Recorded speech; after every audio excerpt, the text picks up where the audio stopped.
Dikatakan Letkol Arhanud Tan Kurniawan, setiap daerah memiliki kerawanan tersendiri menjelang musim kemarau tahun ini, termasuk di wilayah Oku Induk, Oku Timur, dan Oku Selatan, yang setiap tahun terjadi kebakaran hutan, meskipun tak berdampak luas.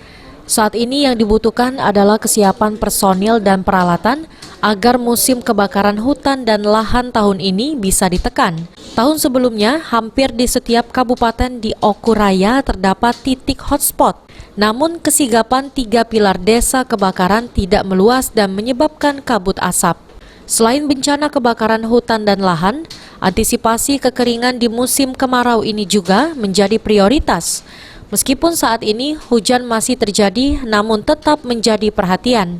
Kerawanan semua daerah ini semuanya ada kerawanan, baik daerah Oku Timur maupun daerah Oku. Namun demikian, kita tidak bisa mengatakan ini tidak rawan ataupun rawan. Tetapi yang perlu dipastikan adalah kesiapan kita untuk mengantisipasi apabila memang terjadi kebakaran. Intinya itu.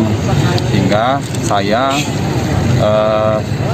bersama Forkopimda lain dan pemerintah daerah, ini kita duluan ini.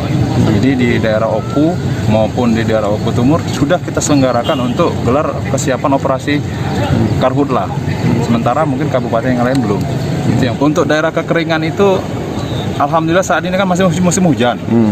Nah, tetapi dengan adanya hujan ini, tahun kemarin kan sedikit, ya kan?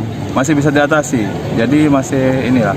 Nah, kalau sekarang memang prediksinya musim kering, tapi kenyataannya kan berbeda. Tan berharap peran masyarakat untuk melaporkan jika terjadi pembakaran hutan dan lahan, serta melakukan pencegahan secara dini. Ari Pranika, PAL TV.